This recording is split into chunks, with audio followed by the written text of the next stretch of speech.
بسم اللہ الرحمن الرحیم۔ تمام ناظرین کو اسلامی سبق آموز چینل میں خوش آمدید اور پیار بھرا السلام علیکم ورحمۃ اللہ وبرکاتہ۔ حضرت موسیٰ علیہ نبینا علیہ الصلاۃ والسلام اسی طرح فرعون کے شاہانہ اعزاز و اکرام اور شاہانہ خرچ پر اپنی والدہ کی نگرانی میں پرورش پاتے رہے، یہاں تک کہ جوان ہو گئے۔ ان کے شاہی اکرام و اعزاز کو دیکھ کر فرعون کے لوگوں کو بنی اسرائیل پر وہ ظلم و جور اور تذلیل و توہین کرنے کی ہمت نہ رہی جو اس سے پہلے آل فرعون کی طرف سے ہمیشہ بنی اسرائیل کو درپیش رہتا تھا۔ ایک روز حضرت موسیٰ علیہ السلام شہر کے کسی گوشہ میں چل رہے تھے تو دیکھا کہ دو آدمی آپس میں لڑ رہے ہیں،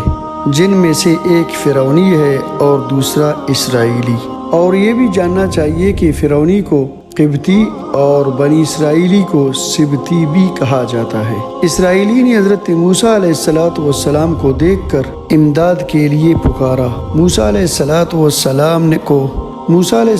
السلام کو فرعونی آدمی کی جسارت پر بہت غصہ آ گیا کہ اس نے شاہی دربار میں موسیٰ علیہ السلام کے اعزاز و اکرام کو جانتے ہوئے اسرائیلی کو ان کے سامنے پکڑ رکھا ہے، جبکہ وہ یہ بھی جانتا ہے کہ موسیٰ علیہ السلام اسرائیلیوں کی حفاظت کرتے ہیں، اور لوگوں کو تو صرف یہی معلوم تھا کہ ان کا تعلق اسرائیلی لوگوں سے صرف رضاعت اور دودھ پینے کی وجہ سے ہے۔ حضرت موسیٰ علیہ السلام کو ممکن ہے کہ رب العزت نے ان کی والدہ یا کسی اور ذریعے سے یہ معلوم کرا دیا ہو کہ یہ اپنی دودھ پلانے والی عورت ہی کے بطن سے ہوئے ہے اور اسرائیلی ہے۔ غرض حضرت موسیٰ علیہ السلام نے غصہ میں آ کر اس فرعونی کے ایک مکہ رسید کیا جس کو وہ برداشت نہ کر سکا، اور کیوں کر برداشت کرتا کہ ایک نبی کی طاقت 4000 دنیاوی مردوں کے برابر ہوتی ہے،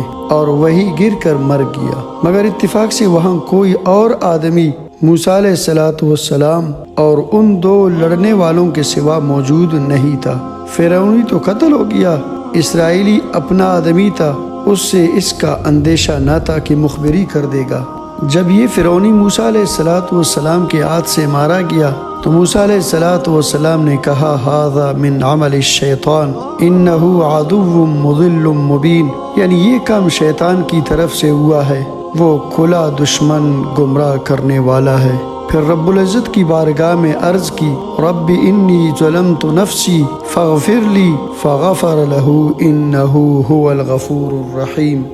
یعنی اے اللہ میں نے اپنی نفس پر ظلم کیا کہ یہ خطا قتل فرعونی کی مجھ سے سرزد ہوئی، مجھے معاف فرما دیجئے۔ اللہ تبارک و تعالی نے معاف فرما دیا کیونکہ وہی بہت معاف کرنے والا اور بہت رحم کرنے والا ہے۔ موسیٰ علیہ السلام اس واقعہ کے بعد خوف و ہراس کے عالم میں یہ خبر دریافت کرتے رہے کہ اس کے قتل پر آل فرعون کا رد عمل کیا ہوا اور دربار فرعون تک یہ معاملہ پہنچا یا نہیں۔ معلوم ہوا کہ یہ معاملہ فرعون تک اس عنوان سے پہنچا کہ کسی اسرائیلی نے آل فرعون کے ایک آدمی کو قتل کر دیا ہے، اس لیے اسرائیلیوں سے اس کا انتقام لیا جائے، اس معاملے میں ان کے ساتھ کوئی ڈیل کا معاملہ نہ کیا جائے۔ فرعون نے جواب دیا کہ اس کے قاتل کو متعین کر کے مہا گواہوں کے پیش کرو، کیونکہ بادشاہ اگرچہ تمہارا ہی ہے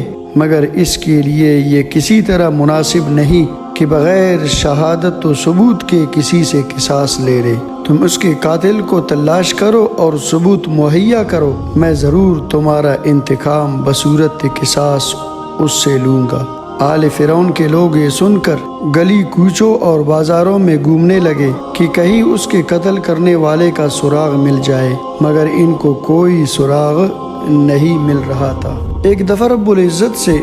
پوچھا کہ اے اللہ آپ نے فرعون کو اتنی بڑی سلطنت یعنی 400 سال کی مدت تک کیوں دی؟ تو رب العزت نے فرمایا کہ فرعون اپنے ماتحتوں پر انصاف کیا کرتا تھا، اس انصاف کی بدولت اس کو 400 سال حکومت ملی اور 626 سال تقریباً اس کی عمر ہوئی، اور اس فرعون کا نام رامسیس تھا۔ اچانک یہ واقعہ پیش آیا کہ اگلے روز موسیٰ علیہ السلام گھر سے نکلے تو اسی اسرائیلی کو دیکھا کہ کسی دوسرے فرعونی شخص سے مقاتلہ کرنے میں لگا ہوا ہے، اور پھر اس اسرائیلی نے موسیٰ علیہ السلام کو مدد کے لیے پکارا، مگر موسیٰ علیہ السلام کل کے واقعہ پر ہی نادم ہو رہے تھے، اور اس وقت اسی بنی اسرائیل کو پھر لڑتے ہوئے دیکھ کر اس پر ناراض ہوئے کہ خطا اسی کی معلوم ہوتی ہے، یہ جھگڑالو آدمی ہے اور لڑتا ہی رہتا ہے۔ مگر اس کے باوجود موسیٰ علیہ السلام نے ارادہ کیا کہ فرعونی شخص کو اس پر حملہ کرنے سے روکے، لیکن اسرائیلی کو بھی بطور تنبیہ کے کہنے لگے، تو نے کل بھی جھگڑا کیا تھا، آج پھر لڑ رہا ہے، تو ہی ظالم ہے۔ اسرائیلی نے موسیٰ علیہ السلام کو دیکھا کہ وہ آج بھی اسی طرح غصے میں ہے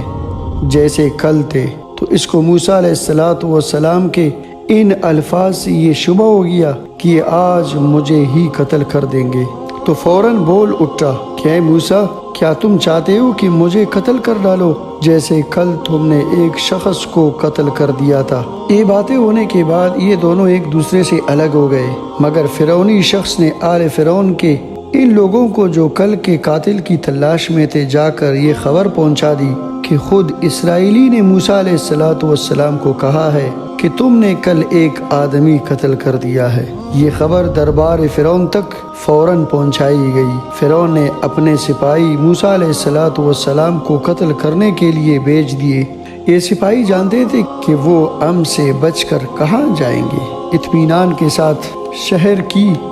بڑے سڑک سے موسیٰ علیہ السلام کی تلاش میں نکلے۔ اس طرف ایک شخص کو موسیٰ علیہ السلام کے متبعین میں سے جو شہر کے کسی بعید حصے میں رہتا تھا، اس کی خبر لگ گئی کہ فرعونی سپاہی موسیٰ علیہ السلام کی تلاش میں بغرض قتل نکل چکے ہیں۔ اس نے کسی گلی کوچے کے چھوٹے راستہ سے آگے پہنچ کر